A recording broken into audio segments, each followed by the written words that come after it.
Bismillahirrahmanirrahim. Assalamualaikum warahmatullahi wabarakatuh. Perkenalkan, nama saya Salwa Maryam Sayyidinati dengan NIM 0503219011. Di sini saya akan menyampaikan kompetensi guru. Mohon disimak dengan baik.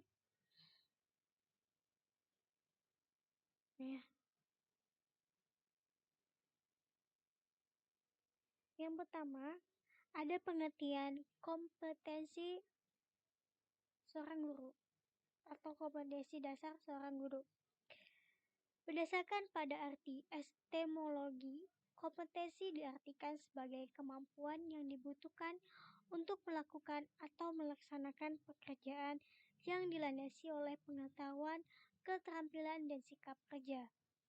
Dalam Undang-Undang Republik Indonesia Nomor 14 Tahun 2005, Pasal 8, kompetensi guru meliputi kompetensi kepribadian, pedagogik, sosial, dan profesional yang akan didapatkan jika mengikuti pendidikan profesi. Yang pertama, kompetensi kepribadian. Kompetensi guru yang pertama adalah kompetensi kepribadian. Kompetensi kepribadian adalah kemampuan personal yang dapat mencerminkan kepribadian seseorang yang dewasa, arif, dan berwibawa, mantap, stabil, berakhlak mulia, serta dapat menjadi teladan yang baik bagi peserta didik. Yang kedua ada kompetensi pedagogik. Kompetensi pedagogik pada dasarnya adalah kemampuan guru dalam mengelola pembelajaran peserta didik. Kompetensi pedagogik merupakan kompetensi khas yang akan membedakan guru dengan profesi lainnya dan akan menentukan tingkat keberhasilan proses dan hasil pembelajaran peserta didiknya. Ketiga, ada kompetensi sosial.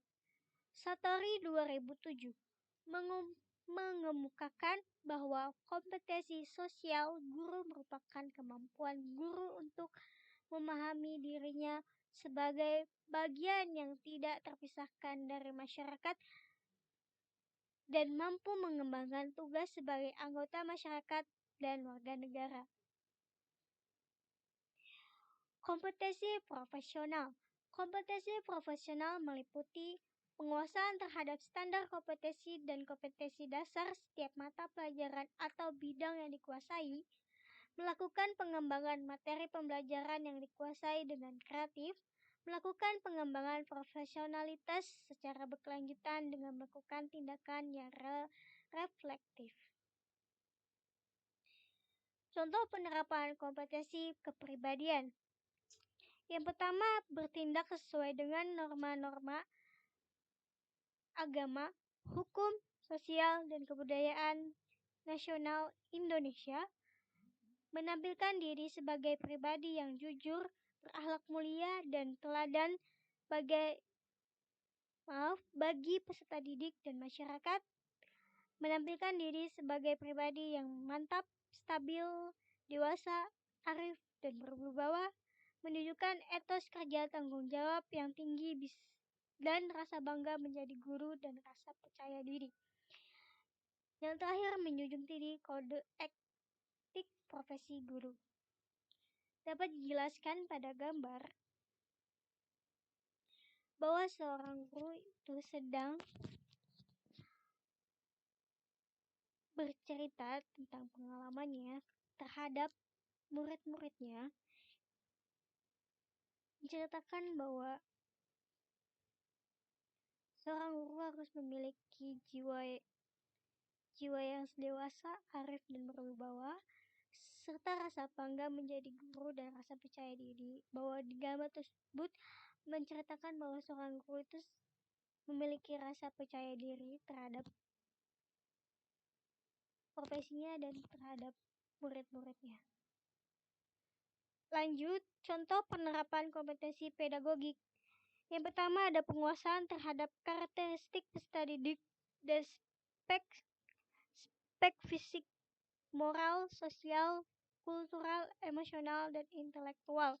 Penguasaan terhadap teori belajar dan prinsip pembelajaran yang mendidik mampu mengembangkan kurikulum yang terkait dengan bidang yang diampu, menyelenggarakan kegiatan pengembangan yang mendidik, memanfaatkan teknologi informasi dan komunikasi untuk kepentingan penyelenggara kegiatan pengembangan yang mendidik, memfasilitasi pengembangan potensi peserta didik untuk mengaktualisasikan berbagai potensi yang dimiliki. Sebagai contoh gambar di samping itu, penguasaan terhadap teori belajar dan prinsip pembelajaran yang mendidik. Contohnya itu guru sedang bertanya kepada murid-muridnya tentang pelajaran yang telah disampaikan. Apakah ada muridnya yang bisa menjelaskan ulang materi yang sudah disampaikannya tadi? Lanjut, contoh penerapan kompetensi sosial.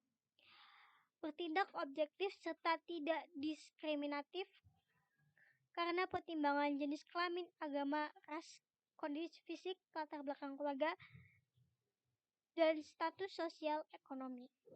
Berkomunikasi secara efektif, simpatik, dan santun dengan sama pendidik, tenaga kependidikan, orang tua, dan masyarakat. Beradaptasi di tempat bertugas di seluruh wilayah Republik Indonesia yang memiliki keragaman sosial budaya, berkomunikasi dengan komunitas profesi sendiri dan profesi lain secara lisan dan tulisan atau bentuk lain. Contohnya ini pada gambar di samping itu bahwa seorang guru sedang menengahi siswanya yang berkelahi secara objektif. Lanjut, contoh penerapan kompetensi profesional. Yang pertama, menguasai materi, struktur, konsep, dan pola pikir keilmuan yang mendukung mata pelajaran yang diampu, menguasai standar kompetensi dan kompetensi dasar mata pelajaran atau bidang pengembangan yang diampu, mengembangkan materi pembelajaran, mengembangkan keprofesional, memanfaatkan teknologi informasi dan komunikasi. Contohnya ini, guru sedang menjelaskan kepada siswanya tentang pembelajaran yang diampu secara mandiri. Dari paparan di atas, sangat jelas bahwa program kompetensi guru sangat penting bagi tenaga pendidik dalam menjalankan tugas dan fungsinya. Sebagai pengajar profesional, program kompetensi guru menjadi standar mutlak guru dalam meningkatkan kualitas mengajar agar tercapai tujuan pendidikan nasional. Kompetensi guru juga bisa sebagai upaya pembinaan dan pengembangan profesi guru dalam bentuk pengembangan keprofesian berkelanjutan atau PKB. Diharapkan guru tak lagi sekedar menyampaikan materi pembelajaran saja, tetapi lebih dari itu, harus mampu memiliki sikap ing ngarso sung tulada ing madya mangun karso tuturi handayani. Di depan menjadi teladan, di tengah membangun karsa, membangkitkan semangat dan kreativitas, serta di belakang memberi motivasi, mengawasi, dan mengayomi. Penyebab kompetensi guru rendah yang pertama adalah ketidaksesuaian disiplin ilmu dengan bidang ajar atau mismatch. Kedua, kualifikasi guru yang belum setara sarjana. Ketiga, program peningkatan keprofesian berkelanjutan PKB guru yang rendah. Keempat, rekrutmen guru yang tidak efektif.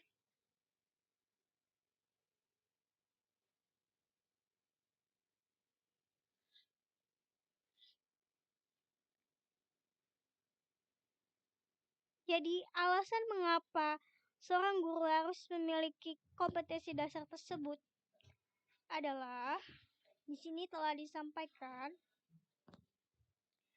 bahwa seorang guru diharapkan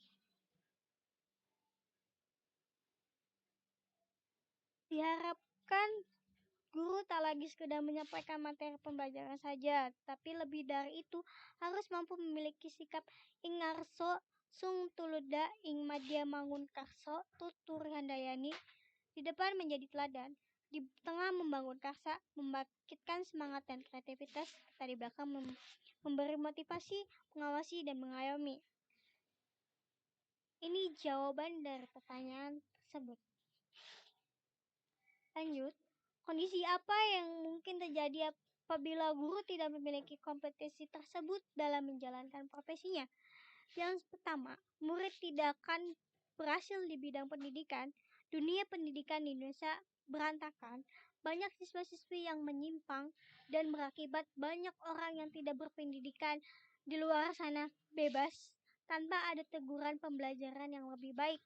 Hukum yang ada tidak akan berjalan, negara semakin mengalami kemunduran.